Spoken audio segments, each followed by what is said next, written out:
Road two পার্লামেন্টে সবাইকে স্বাগত জানাচ্ছি। আমি সৌরভ হাবিব।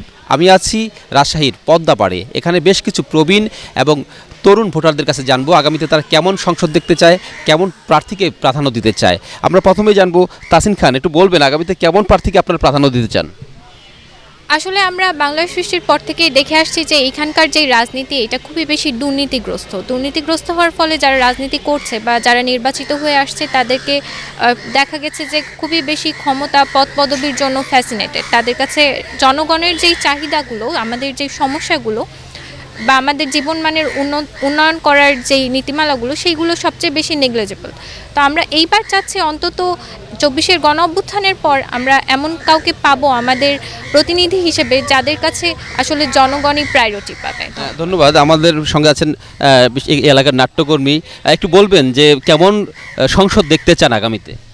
আমি সেই সংসদ দেখতে চাই যে সংসদে আমাদের রক্তের টাকায় যেগুলো তৈরি হয়েছে সেখানে মুক্তিযুদ্ধের চেতনা, যারা 71-এর চেতনা নিয়ে যাবে এবং শিল্প সংস্কৃতি এবং এলাকার উন্নয়নের জন্যে যারা সাধারণ জনগণের পার্স বুঝবে, যারা জনগণের কথা বুঝবে, ঠিক সেই রকম লক্ষ্যে এবং সেই সাথে তাকে ব্যবসায়িক হওয়া যাবে না। কারণ তুমি ব্যবসা করতে আসবে, জনগণের কথা শুনবে না, এই রকম কোনো প্রার্থী চাই না। নিরপেক্ষ, সৎ এবং যোগ্য এই ধরনের একটা প্রার্থী চাই। ধন্যবাদ। আমাদের সঙ্গে আছেন রাজশাহীর প্রতিষ্ঠাতা মাহবুব সিদ্দিকী। তিনি এই এলাকার নদী পুকুর নিয়ে বিভিন্ন গবেষণাধর্মী কাজ করেছেন। কেমন সংসদ দেখতে চান, কেমন প্রার্থীকে প্রাধান্য দিতে চান আগামীতে? একজন মেম্বার অফ পার্লামেন্ট অবশ্যই তার যোগ্যতার প্রধান যে মাপকাঠি সেটা হলো তাকে দেশের আইন সম্পর্কে সম্যক জ্ঞান থাকতেই হবে। এটা ছাড়া একজন পার্লামেন্টে ঢোকা মনে হয় তার জন্য উচিত হবে না।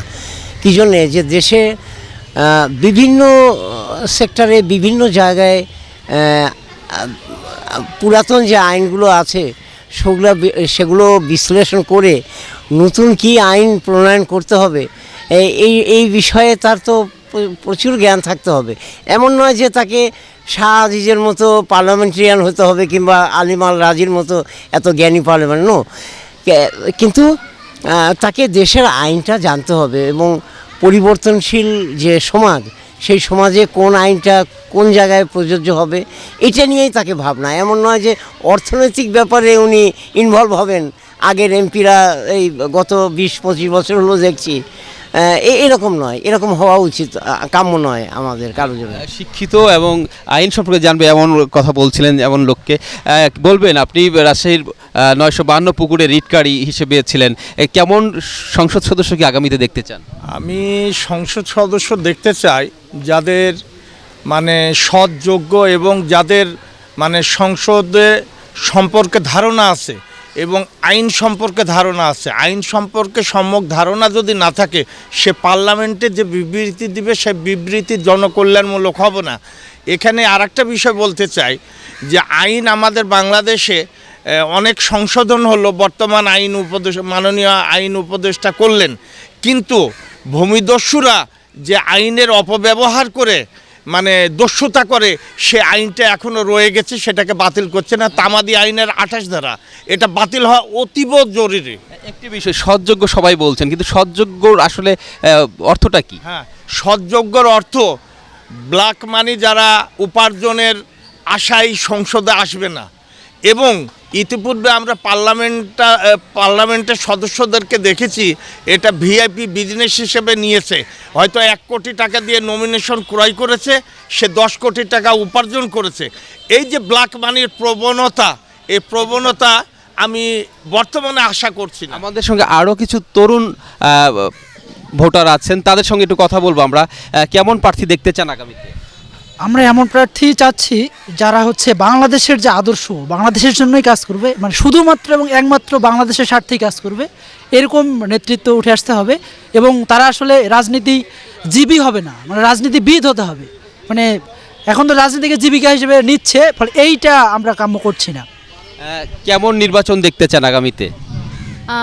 আমি এবার স্বচ্ছ এবং জনগণের অংশগ্রহণমূলক নির্বাচন দেখতে চাই, যেখানে জনগণ তার নির্ভয়ে তাদের যে ভোটাধিকার সেটা প্রয়োগ করতে পারবে এবং তাদের পছন্দের প্রতিনিধি নির্বাচন করতে পারবে। প্রার্থীর কোন গুণগুলোকে প্রাধান্য দিচ্ছেন?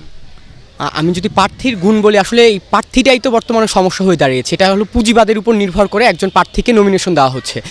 যেই একজন রিক্সা চালক থেকে কৃষক থেকে শুরু করে সমাজের সর্বোচ্চ নেতা যারা আছেন প্রত্যেকে নির্বাচন করতে পারবেন। আমি চাই এমন একজন প্রার্থী হোক, সেই প্রার্থী আমার টাকা আছে, আমি নমিনেশন কিনবো, আমি জিতবো, এই মনোভাব থেকে দূরে সরে আসতে হবে, সবাইকে সুযোগ দিতে হবে। বেশিরভাগ প্রার্থী যারা বিজয়ী হয় আমরা অতীতে দেখেছি, তারা কেউ না কেউ কোনো না কোনোভাবে কালো টাকার সঙ্গে যুক্ত থাকেই। এইটা কিভাবে প্রতিরোধ করা যায়? তো এটা প্রতিরোধের জায়গাটা হচ্ছে যে আমাদের অ্যাকাউন্টেবিলিটি যে আছে, আমাদের জবাবদিহিতা, এটার অভাব এবং সুশাসনের যে একটা জায়গা। দেখা যায় যে আমরা দীর্ঘদিন যাবৎ যে যারা সংসদে পার্লামেন্টে যাচ্ছে তাদের একটা ইথিক্স থাকে যে আমরা জনগণকে প্রলোভন দেখিয়ে তারা পার্লামেন্টে যাচ্ছে, তারপর তাদের যে ব্ল্যাক মানি যে আর্নিংয়ের যে জায়গাটা, এটা সরকার চাইলেই নিয়ন্ত্রণ করতে পারে, কিন্তু সরকারও দেখা যায় যে একটা সিন্ডিকেট এর মাধ্যমে তারা এটাকে মানে চালিয়ে যাচ্ছে দীর্ঘদিন পর। তো এটা থেকে যদি সরকার অ্যাকাউন্টেবিলিটিটা যদি ধার্য করতে পারে সংসদে আইনের মাধ্যমে, আইন পাশের মাধ্যমে, তাহলে মনে হচ্ছে এটা সংশোধন করা সম্ভব। আর যেটা হচ্ছে যে সিন্ডিকেট, বাংলাদেশটা আসলে কখন হচ্ছে এই জায়গাগুলোতে স্ট্রং হয়, যখন তারা ব্যাপক সিন্ডিকেট করতেছে। দেখা যায় পার্লামেন্টে যদি আমাদের 300 আসন থাকে, মেজরিটি পার্সনগুলো হচ্ছে আপনার কোনো না কোনো দলের অংশীদারিত্ব করছে। তো এই জায়গা থেকে তারা একটা টিম গঠন করে একটা স্কোয়াডের মাধ্যমে তারা একটা সিন্ডিকেট চালাচ্ছে, যেটার মাধ্যমে তারা ওই কালো টাকাটাকে আরও মানে ইনকারেজ করছে জনগণকে, এবং সেটা নিয়ন্ত্রণের একমাত্র মাধ্যমে হচ্ছে পার্লামেন্টে এমন কোনো স্ট্রং আইন পাস করা, যেটা হচ্ছে অ্যাকাউন্টেবিলিটি থাকতে হবে এবং রেসপন্সিবিলিটি থাকতে হবে এবং সুশাসন থাকতে হবে। নারীদের জন্য কি কি বিষয় থাকা উচিত সংসদে?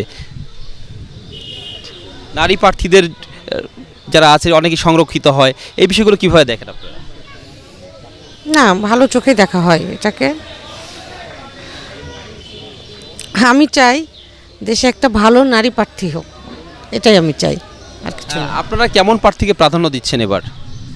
অবশ্যই আমাদের সাধারণ জনগণ হিসেবে একটি সুষ্ঠু জাতীয় নির্বাচন আমাদের অনেক প্রত্যাশা ও প্রতীক্ষার বিষয়। এখানে আমরা এমন একজন প্রার্থী চাই যিনি সৎ, ন্যায়পরায়ণ নিজে হবেন এবং এই বর্তমানে উপস্থিত যে দুর্নীতি অনিয়মের প্রতি শক্ত হাতে তিনি দমন করতে পারবেন, এমন একজন প্রার্থী আমাদের খুবই প্রয়োজন। ধন্যবাদ। আমাদের সঙ্গে আরও কিছু তরুণ ভোটার আছেন। আগামীতে আপনারা ভোট দিবেন, কেমন প্রার্থীকে বিবেচনা করছেন? আমরা প্রার্থী বিবেচনা করছি যে প্রার্থী হচ্ছে একটি দেশের প্রাকৃতিক পরিবেশ নিয়ে কাজ করবে। এখন যে পুকুর ভরাট এবং হচ্ছে জায়গা দখল হচ্ছে, নদী দখল হচ্ছে, দখল বন্ধ করবে, এবং হচ্ছে বর্তমানে আমরা দেখতে পাচ্ছি মাদকের পরিমাণ বেড়ে যাচ্ছে, মাদকটাকে তারা হচ্ছে নিয়ন্ত্রণ করবে, এবং হচ্ছে কিশোর গ্যাংটাও বৃদ্ধি পাচ্ছে। এবং আমরা বলতে পারি যে বর্তমানে কর্মসংস্থানের সংখ্যা অনেক কমে গেছে, কারণ কর্মসংস্থান যদি হয় তাহলে মাদক এবং হচ্ছে কিশোর গ্যাংয়ের এই ইয়াটা কমে আসবে আর কি। আমরা এইটাই দেখতে চাই যে তারা এই সকল বিষয় নিয়ে কাজ করবে, এরকম প্রার্থী আমরা চাচ্ছি।